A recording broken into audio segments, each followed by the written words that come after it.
Okay, next section is function notation. This is 15 points on the test. There's a couple different ways you can do this. You can do it all in the calculator, or you can do it all by hand. These right here, and I'm going to do the first one all in the calculator, then I'll do the number 2 by hand. Just so you know, this when I have x values, that's like a. This is kind of like the a values over here. When I do b, that's kind of like the y's over here. The calculator will work, but sometimes if they're decimals and fractions, it ends up being easier to work them out by hand. So on the calculator, what I'm going to do is I'm going to put this function in there. So I'm going to put 3x minus 8, and instead of going to the graph, I'm going to go to the table. I'm going to look over to negative 2.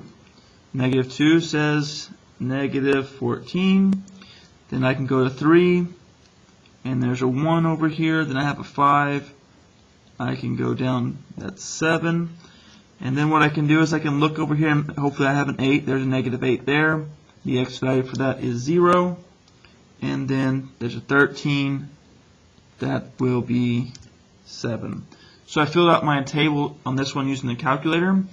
So on number 2, let's do it without the calculator. Let's do it by hand. So I'm given a function f of x.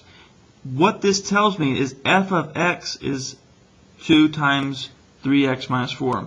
This x and this x are the same x. What this is telling me to do is put the 7 in there for the x. So I'm going to write f of 7, and I'm going to rewrite this equation, but instead of that x, I'm going to write 7 in its place. From there, I can simplify this, and I can get a value. So I need to first multiply this 3 times the 7, so I have 2. And I fill everything else around it. 3 times 7 is 21. Then I need to fill out what's in the parentheses. In the parentheses, I have 21 minus 4. That should be 17. And then the last thing I'm going to do is 2 times 17, which should be 34. So f of 7 equals 34. And then let's do b. b is a little bit different. We're not given the x, we're actually given the y. This f of x, this whole thing right here, is equal to 22.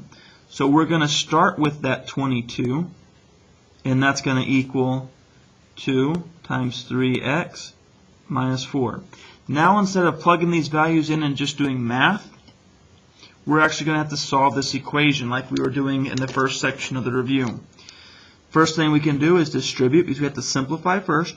22 comes down. This becomes 6x minus 8. And then now that we have a two-step equation, we can solve. We add 8 to both sides, addition, subtraction first.